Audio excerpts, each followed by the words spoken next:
Good morning বন্ধুরা, কেমন আছেন আপনারা? সবাই নিশ্চয়ই ভালো আছেন, আমিও ভালো আছি। আজ হলো সানডে, সকাল এখন 7:30 বাজতে যায়। এখানে ঘুম থেকে উঠেই আগে জামা কাপড়গুলো ভিজিয়ে দিচ্ছি। আজকে বেশ অনেকটা কাচাকুচি আছে জানেন। আজকে মোটামুটি সবারই জামা কাপড় আছে। আজকে আর তন্ময়ের একার নেই, আমার আছে, তিশানের আছে। তিশান প্রতিদিন যে পড়তে যায় না, তো সেখান থেকে একটা জিন্সের প্যান্ট নিয়েছি, একটা গেঞ্জি নিয়েছি, জামা নিয়েছি। কি বলুন তো, এখন গরমকাল পড়ছে তো তিশান এত ঘামে আপনাদের কি বলবো। তবে এই অভ্যাসটা মানে এই ঘামটা কেন হয় আপনাদের বলছি। প্রচণ্ড নুন খায়, আর এই নুন খাওয়াটা শিখিয়েছি আমি যেরকম প্রচণ্ড নুন খাই, তিশানকেও সেরকম করেছি। নুন দিয়ে ভাত মাখিয়ে খাওয়াতাম, ব্যাস ওই অভ্যাসটাই থেকে গেছে। আর এত নুন খাওয়ার ফলে প্রচণ্ড ঘামে। আমার বাবা তো নিজেই বলে, তুই মা হয়ে কি করে ওকে এই বাজে অভ্যাসটা করিয়েছিস। কি করব বলুন, আমার মুখে স্বাদ আসতো না, আমি সেই জন্য নুন দিতাম। আর সেইটা ব্যাস এখন ওর অভ্যাসে দাঁড়িয়ে গেছে। যাই হোক, চলুন, জামা কাপড় সব ভিজিয়ে নিয়েছি। আর একটা যে কুর্তি নিয়েছিলাম, এই কুর্তিটাকে আনেন তো পুরো সার্ফের জলে চুবিয়ে দিলে হবে না, প্রচুর রং উঠবে। একবার চুবিয়ে দিয়েছিলাম, এই যে লাল এগুলো দেখছেন, এইগুলো দিয়ে প্রচুর রং উঠেছিল, পিছনটা অনেকটা রং হয়ে গেছিল। ওই জন্য এখন কি করি, এরকম বালতি থেকে এরকম ঝুলিয়ে রেখে দিই, ব্যাস কাঁচাও হয়ে যায়, রঙও ওঠে না। গুড মর্নিং বন্ধুরা, সকাল এখন ওরে বাবারি পুরো কালো হয়ে আছে একদম। আজ হলো সানডে, সকাল এখন ঘড়িটা দেখে বলি 7:20। এই যে কি বাইরে ঠান্ডা হাওয়া দিচ্ছি, যেন মনে হচ্ছে পুরো বর্ষাকাল একদম। চলুন চা বসাবো। জামা কাপড়গুলো ভিজিয়ে রেখে চলে এসেছি, এবারে চা করব। ভাবলাম চাদরটা কাচবো, সাদা চাদরটা পরেই ছিল তো কাচিনি, ভালোই হয়েছে। গতকাল সন্ধ্যেবেলায় চিকেন এনে রেখেছিলাম, আজ পাতলা করে ঝোল হবে, আর তার সাথে ভাত, আরেকটা কিছু করব, ব্যাস। ওই যে এখানে, চলুন। একটা শাকটা হলে কিছু ভালো হতো, লাউ শাক ছিল জানেন, করে ফেললে ভালো হতো। দেখি ভালো আছে নাকি, তাহলে একটু পোস্ত দিয়ে করব। তন্ময় সেনকে বলছে লাউ শাকটা পোস্ত দিয়ে করবে। চিংড়ি মাছ দিয়ে করেছিলাম, ভালো হয়েছিল খেতে, কিন্তু পোস্ত দিয়েটা আমাদের বাড়িতে সবাই ভালোবাসে। গতকাল রাত্রিরে একটু ভাত করেছিলাম, এই দেখুন এক বাটি পড়ে আছে, আমি বেলায় খেয়ে নেবো। এর সাথে আর একটু কিছু খেয়ে নিলে পেট ভরে যাবে। চলুন, তবে আজ পাস্তা করব সকালে ব্রেকফাস্টে। কি চা পাতা তো সেরম নেই, একটা 10 টাকার চা পাতা আছে ভাগ্যিস। এ বাবা, কালকে আমি বেরোলাম, যদি একটু চা পাতা নিয়ে চলে আসতাম ভিতর থেকে, ভুলেই গেছি একদম। তিশানের এই পুতুলটা আদৌ হবে কিনা আমি জানি না। এর আগে সেই বিশ্ব বাংলার লোগো করতে দিয়েছিল, ওই হাতটা বারবার ভেঙে যাচ্ছিল। লাস্টে আমরা সবাই মিলে অফিস রুমে গিয়ে বললাম যে হচ্ছে না, তারপরে বললো ফুলদানি করতে, একটু আদা দেবো।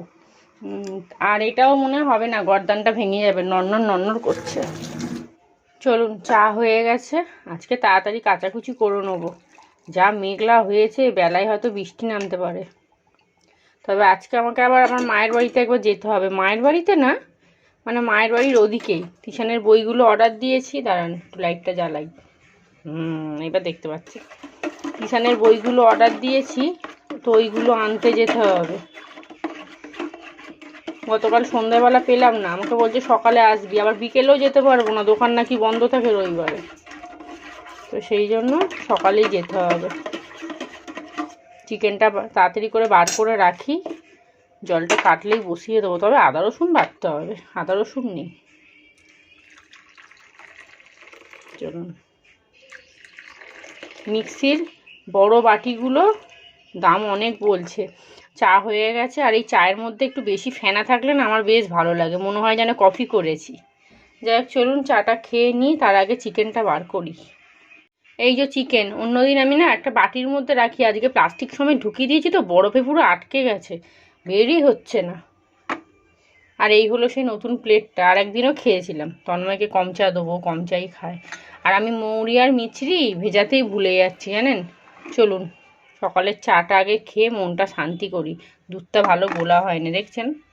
চা খাওয়ার পর্ব হয়ে গেছে, এবারে চলে এসেছি বাসি বিছানাটা গোছাতে।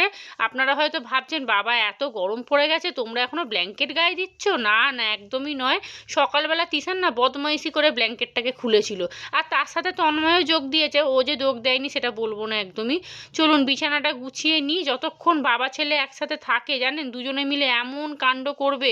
তন্ময় ওকে বলবে আমাকে তুই 10 বার পিঠে সুড়সুড়ি দিয়ে দে, ব্যাস তারপরে তো তিশান সুড়সুড়ি দিয়ে দেবে, আর তন্ময় ব্যাস ওর পিছনে লাগা শুরু করে দেবে, বলবে না আমি তো বলিনি তোকে কিছু খাওয়াবো। এই নিয়ে জানেন ঘরের মধ্যে চলবে যতক্ষণ তন্ময় থাকবে। চলুন এখানে রান্না বান্না বলতে বললাম তো, এখানে মাংসটা ভিজিয়ে রেখেছি, চালটাও ভেজানো হয়ে গেছে, আর পাস্তা করব। পাস্তাটা ভালো করে সিদ্ধ করে নিয়েছি। এখানে এই মিনি চপারটার মধ্যে একটু পেঁয়াজ কেটে নিয়েছি, মাংসর আলু কাটা হয়ে গেছে, আর এখানে দুখানা উচ্ছে ফ্রিজে পড়েছিল, ভাবলাম একটু সিদ্ধ করব, ও বাবা পচে কি অবস্থা। আর এখানে আদা রসুন কাটাও হয়ে গেছে, দেখছেন আদা রসুনটাও ভুলে গেছি, বাবা মাথা কি কাজ করছে না নাকি রে বাবা। আর এদিকে আর্ধেক একটু আলু কেটেছি, ওটা কেটেছি নিম পাতা, এরকম এই দেখুন একটুখানি নিম পাতা নিয়েছি, আলু সেদ্ধটা দিয়ে মাখবো। চলুন রান্না বান্না বসিয়ে দিয়েছি, রান্না বান্না বসাইনি, ব্রেকফাস্ট রেডি হচ্ছে। আজকে তন্ময়কে পাস্তা খাওয়াবো, আর একদিন সন্ধ্যেবেলা করেছিলাম, বেচারি চাইছিল দিতে পারিনি, সেই জন্য আজকে ভেবেছি একটু বেশি করেই করব, যাতে ওকে একটু বেশি করেই দিতে পারি। আর আজকে আমিও একটু বেশি করে নেবো, প্রত্যেক দিন না তিশানকে দিয়ে আমার একটুখানি কম কম মতো লাগে, মনে হয় আর একটু হলে ভালো হতো ভালো হতো এরকম হতো, ওই জন্য আজকে একটু বেশি করেই করছি। একটু বেশি করে পেঁয়াজ কেটে নিয়েছি, ব্যাস কড়ার মধ্যে দিয়ে দিয়েছি, নাড়াচাড়া করে সব রকমের সস দিয়ে মাখন দিয়ে নামিয়ে দেবো। আর এখানে হয়ে গেছে পাস্তা, এবারে তিশানকে ডেকে দিয়ে দিচ্ছি। তিশান তো সেই 9টা থেকে জিজ্ঞেস করছে মা পাস্তা হয়ে গেছে, মা পাস্তা হয়ে গেছে। যদি মুড়ি খেতে বলতাম তখন কিন্তু আর আসতোই না, ওই 9টার জায়গায় 11টা বেজে যেত, কিন্তু যেহেতু পাস্তা না বাবা তাড়াতাড়ি খেয়ে একদম বাটি সাবা করে দেবে একদম। চলুন এইবার তন্ময়কে দিয়ে দেবো। তন্ময় কিন্তু খুব একটা পাস্তা চাউমিন এগুলো ভালোবাসে না নেন, কিন্তু এইবারে 2-3 বার পাস্তা করেছি, কি ভালো হয়েছে খেতে। তবে এর মধ্যে যদি একটুখানি চিজ হতো না, ও পুরো জমে ক্ষীর হয়ে যেত একদম। চলুন এখানে আমিও নিয়ে নিয়েছি, যদি লাগে তাহলে কড়ার মধ্যে আছে তন্ময়কেও দেবো। আর প্রেশার কুকারে না মাংসর আলুটা সিদ্ধ করে নিয়েছি, মাংসর আলু এখন আমি আর ভাজি না। এখানে মাংস ধোয়া হয়ে গেছে, ছেলেটাকে বারবার বললাম যে সলিড মাংস একদম দিও না, কতগুলো সলিড মাংস দিয়ে দিয়েছি, এই জন্যই মানুষকে বিশ্বাস করতে চাই না। আর এই হলো মাংসর আলু, মনে হয় বেশি সিদ্ধ হয়ে গেছে, একটু খুলেই রাখি। আর ডিম বার করেছি, সিদ্ধ বসাবো। আদা রসুন ধোয়া হয়ে গেছে, এই যে নিম পাতাটা একটু ভিজিয়ে রাখলাম, যা ময়লা থাকবে ভালোভাবে পরিষ্কার হয়ে যাবে। আর এখানে এই যে একটু পাস্তা আছে, থাক তিশানকে সন্ধ্যাবেলা দিয়ে দেবো। বাসনগুলো সব মেজে নিয়েছি, বাইরে একদম মেঘলা পুরো কালো হয়ে গেছে, আজ আর রোদ বোধহয় উঠবে না, পেটের জ্বালা ধরে গেছে, তিশানের একবার খেয়ে আর একবার নিয়ে আসা হয়ে গেল। আর এখানে এই যে আমার এটা, চলুন খেয়ে নিই। আর এই যে পুতুলের অবস্থা দেখুন, এ আদৌ হবে কিনা আমার তো মনে হচ্ছে না, কারণ এই মুন্ডুটা হয়তো ভেঙে যেতে পারে যা লিকপিকে। আর এই দেখুন জোয়ানের কৌটো কখন পড়ে কি অবস্থা, চারদিকে জোয়ান ছড়িয়ে গেছে। চলুন খেয়ে নিই, তারপরে ভাত আর মাংসটা বসিয়ে দেবো, আজকে আর কিচ্ছু করবো না। চলুন পেট পুজো হয়ে গেছে, পেট ভর্তি মানে আমি এখন 2টো অবধি মোটামুটি সংসারটাকে টেনে নিয়ে যেতে পারবো। এখানে মাংসটা বসিয়ে দিচ্ছি, বললাম তো আজকে মাংসর সাথে আর কিচ্ছু করবো না, ভালোই লাগছে না আজকে, ওয়েদার দেখি মন মেজাজ খারাপ হয়ে গেছে। আর ওদিকে দুদিকে বলছি, ওদিকে একটা ডিম সিদ্ধ বসিয়েছি, একটা না দুখানা, তো তন্ময়কেও একটা দেবো আমিও একটা খাবো। আগে জানেন তো রবিবার হলেই না ওকে একটা করে ডাব দেওয়ার চেষ্টা করতাম, কিন্তু এখন আর দেওয়া হয় না। আসলে তিশান নয় নিয়ে চলে আসে মাংসটা, আর নয় আগের দিনকে আমি গিয়ে মাংসটা নিয়ে এসে ফ্রিজে রেখে দিই, তো সকালবেলা আর বেরোনো হয় না, তাই ডাবটাও কেনা হয় না। তবে এই গরম পড়ছে তো রবিবারে ওকে একটু ডাবটা দিতে হবে আনেন, কারণ গাড়ি চালায় বুঝতেই পারছেন পেট গরম হয়ে থাকলে না, আর এই সময় তো জন্ডিস এইসব বেশি হয়। যাই হোক বাদ দিন বাবা, ওসব নাম নেওয়াও একদম মহাপাপ। চলুন মাংসতে সব মশলা করি দিয়ে দিয়েছি, সব কিছু দেওয়া হয়ে গেছে, এবারে ঢাকা চাপা দিয়ে ভালো করে কষিয়ে জল ঢেলে দেবো, আলু দিয়ে দেবো, মাংসর ঝোল একদম রেডি। আর দেখুন বলতে বলতে মাংসর ঝোল রেডি হয়ে গেছে। বললাম না আজকে তেলটা কিন্তু কম দিয়েছি, দেখছেন কম হয়েছে কি, হ্যাঁ একটু কম মনে হচ্ছে। চলুন রান্না বান্না হয়ে গেছে, এবারে গ্যাস ওভেন পরিষ্কার করব, স্নান করব, টুকটুক করে অনেক কাজ আছে। মাংসটা মনে হচ্ছে একটু সেদ্ধ হবে আনেন, তাহলে একটু ঢাকা দিয়ে রেখে দিই, নামাবার আগে একটু গরম মশলা দিয়ে নামিয়ে দেবো। তবে এখানটা পরিষ্কার করে কাচতে যাবো, কাঁচা হয়ে গিয়ে তারপরে যাব হচ্ছে আমাদের বাড়িতে, ওই যে বললাম না বই আনতে যাবো, বই অর্ডার দিয়ে এসেছি, এসে স্নান করবো আনেন। কেন বলছি, এই গরমে রোদ্দুরে যাবো তো, এখন আবার রোদ উঠে গেছে, ও বাবা আমি তো দেখেই অবাক হয়ে গেলাম। যাই হোক, মাংসর ঝোল এখানে একদম রেডি হয়ে গেছে, কড়া বসিয়ে দিয়েছিলাম, ওদিকে নিম পাতাটাও ভেজে নিয়েছি, রান্নাঘর পরিষ্কার করে নিয়েছি। তন্ময়কে বললাম আসি, তারপরে স্নান করব, পুজো দেওয়া হবে, পুজোটা তিশানি দেবে। আর তন্ময়কে বললাম তুমি স্নান টান করে রেডি হয়ে থাকবে, কারণ আমরা দুজনে এসেই আগে বাথরুমে ঢুকবো।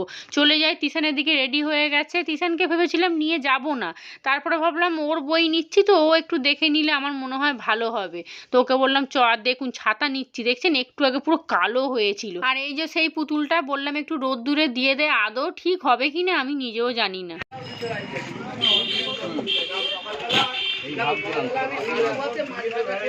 বাবা কি রোদ, ছাতাটা খুলে দাঁড়া, ছাতাটা খুলে দাঁড়া।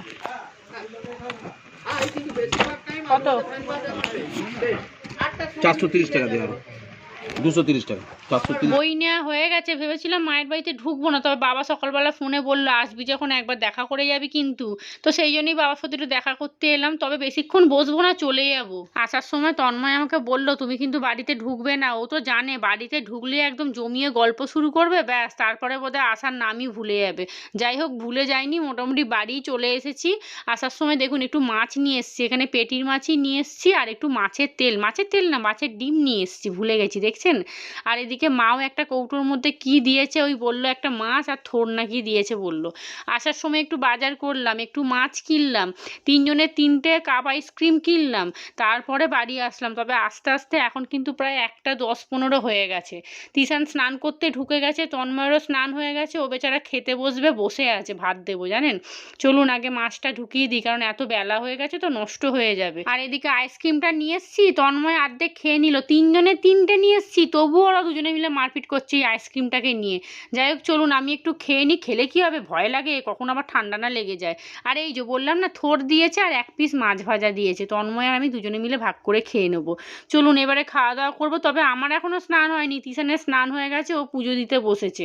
আমার স্নান হয়ে গেছে, খাবার নিয়ে বসে পড়েছি। এই হলো দুপুরের লাঞ্চ মেনু, ভাত আর এখানে মাংসর ঝোল, আর এই হলো নিমপাতা আলু মাখা, আর 1 টুকরো গন্ধ লেবু, আর এই যে মা যে থোড় দিয়েছিল থোড়, আর এই দেখুন মা 1 পিস লেজা দিয়েছিল, লেজা খেতে আমি খুব ভালোবাসি, মা সেই জন্যই দিয়েছে। আর তন্ময় লেজার শেষ দিকটা চেবাতে ভীষণ ভালোবাসে, শেষ দিকটা কেটে নিয়ে নিয়েছে আর আমাকে বাকি অংশটা দিয়ে দিয়েছে। আর নিমপাতা আলুটা যে কি ভালো মাখা হয়েছে, পুরো টাইট একদম। ওদের দুজনের খাওয়া হয়ে গেছে, কিন্তু আমি লাস্ট বসেছিলাম খাবো বলে। গুড ইভিনিং, সন্ধ্যে এখন 6:30 বাজে। চায়ের কাপ না দেখি ইডলি দেখাচ্ছি, কানের কাছে বাড়ির সামনে এসে এত ঢং ঢং করে বাজাচ্ছে না যে লোভ আর সামলাতে পারলাম না। তিশানকে বললাম যা তো গিয়ে নিয়ে আয় তো। অনেকদিন পর কিন্তু ইডলি আসলো বাড়িতে আবার। এই দেখুন সকালবেলা যে বাজার করেছিলাম, এখানে গাজর নিয়েছি, বেগুন নিয়েছি, কুমড়ো নিয়েছি, আর কি নিয়েছি, চিচিঙ্গা নিয়েছি, তরুলি নিয়েছি, অনেকে আবার কুদলি বলে। আর ওই বাজারে মাসি জানেন যেচে এত গাজর দিয়ে দিল, আমাদের ঘরে কেউ গাজর বিনস খায় না। কি হবে বলুন তো, একমাত্র একটাই উপায় হতে পারে যদি একটুখানি গাজরের হালুয়া করে নিই। যাই হোক চলুন, আজকে আর রাত্রিরে রান্না বান্না সেরকম কিচ্ছু হবে না, মাংসর ঝোল আলু দিয়ে তিশান আর তন্ময় খাবে মুড়ি, আর আমি খাবো ভাত। একটু মাংসর ঝোল আলু অনেকটাই বেশি করে রাখি রবিবারে এমনিও রাত্রিরে রান্নাবান্না করতে ভালো লাগে না। আর আজকে আমার মনটা খুব খারাপ লাগে জানেন, কারণ এত ভিউ হচ্ছে কিন্তু সাবস্ক্রাইবই হচ্ছে না। আপনারা যারা আমার ভিডিও দেখছেন তারা প্লিজ আমার চ্যানেলটা সাবস্ক্রাইব করুন। আপনাদেরকে কি সাবস্ক্রাইব করতে বলবো, আমার নিজের লোকেরাই জানেন আমাকে সাবস্ক্রাইব করেও আনসাবস্ক্রাইব করে দিয়েছে। এর থেকে আর দুঃখ কিছু হতে পারে? আপনারা তো কত দূর থেকে দেখছেন, নিজের লোক যদি এরকম করে পর তো আরোই করবে। যাই হোক চলুন, না দেখবে ওরা দেখলো কি দেখলো না তাতে আমার কিচ্ছু এসে যায় না, আপনারা দেখলেই হবে। চলুন তাহলে আজকের ব্লগটা এখানেই শেষ করছি। আপনারা সবাই ভালো থাকবেন, সুস্থ থাকবেন, আজকের মতো টাটা।